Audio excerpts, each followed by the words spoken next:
thank you. Going back to simple English, as ITM chairman, in the vein of the Monty Python Roman sketch, what else can it do for us?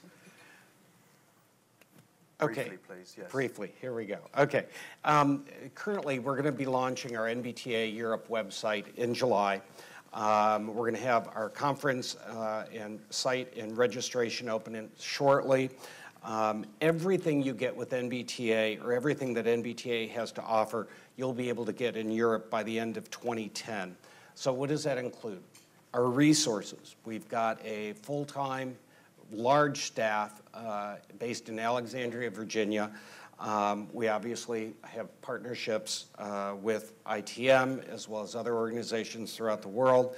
Templates and papers, benchmarking tools. We've recently launched our benchmarking tool as a value add as part of our drive for membership for a new decade, so that whenever anybody is a member, they're automatically getting the benefit of this benchmarking tool, which can be used by directs to benchmark how you're doing in a city pair, how are you doing with your carbon offset, how are you doing with your ground transportation, and then from a supplier perspective, utilize that information to better understand the trends and patterns that your customers are involved in. Our research, I mentioned the NBTA Foundation. We do several very large research papers. We commission third party. We've recently concluded one showing the ROI of business travel, which is, if you've not looked at it, please go to the website when it's up and running and take a look at it. It's really critically acclaimed information for travel buyers. The conference, our conferences in the U.S. are very well attended. Last year in San Diego, we had a little over 7,000 buyers and suppliers. This year we'll be hosting in Houston, Texas. Invite you all to come to Houston. Kevin McGuire, my predecessor, would say that better. He's a Texan. Special interest groups, I mentioned the verticals, meetings and events, sports, entertainment, et cetera. Our CSR toolkits, and of course, access to a complete European network. So our goal as NBTA is to connect the world so that we truly can help support this still fragile industry, but such an industry that touches so many people. I think when I was stuck in Scotland, it was amazing how many people throughout the world are impacted when airports shut down. And again, the other key critical component is advocacy. We do a lot with our Washington colleagues. We hire a third party to help us with that. We'll be launching that for Europe as well as other locations, dealing with the government so that we can help support this industry and make sure that any changes made to legislation, laws, et cetera, benefit the industry as opposed to crippling or hurting or inhibiting it. So we want to continue to make sure the voice of the travel buyer is heard as well as the travel supplier.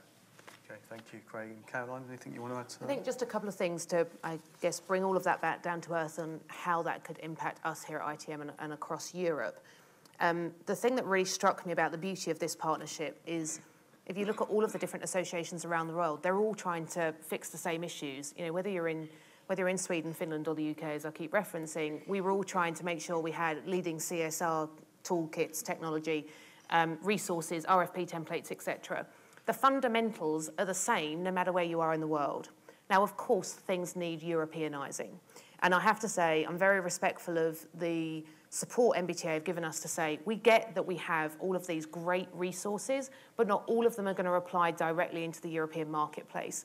So that's been a really big focus for ITM powering this in the first 6 months of this year to Europeanize that content. So it's no good us giving you a benchmarking tool if it's got all domestic US roots in it. Great if you manage a global program, because you'll be interested in that. But you're going to be far more interested in that because it's actually got relevant information in it for you as a UK buyer, regional buyer, global buyer. So that's one thing. But I think the other major benefit for ITM and for our members is that we're going to be able to do more and faster. And one of the very frustrating things, certainly as chairman, and if anyone else steps forward, and I encourage you to take on the challenge, if you're in a corporate environment with budgets behind you, big budgets behind you, you can just go, yeah, come on, let's do it, let's do it, let's do it. Paul runs on energy, right? It's his passion that gets him forward. But as a not-for-profit, you can't always do the things that you really want to do. The partnership with NBTA, all of those great things we've been looking to do for quite some time are going to come so much faster than they would have done before. So I really hope by the end of this year you've experienced some of those resources, maybe some of the education, maybe the conference in Lisbon. Please continue to give us the feedback to let us know whether it's valuable. And then as we move into 2011, it starts to become a chargeable membership benefit, and we're thinking around the €300 mark, but you'll hear more about that towards the end of this year. Does that help? Yes, thank you. Right, that's just a taste, okay? We don't have any more time to go through NBTA Europe at this session. Craig is going to be here for the rest of the conference. He's got 2 colleagues with him, Mike McCormick and Scott Ball. Look out for them, talk to them to get more information. At this point, I'd particularly like to thank Craig for coming, and also Caroline.